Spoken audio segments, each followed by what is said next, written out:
May pag-asa pa tayong yumaman. Tingnan mo.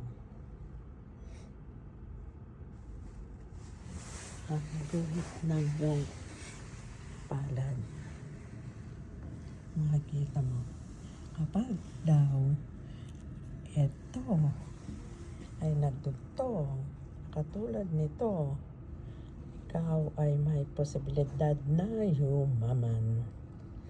Try nyo. Tingnan nyo mga guhit ng inyong mga kamay kung diretso ba yan, continuous.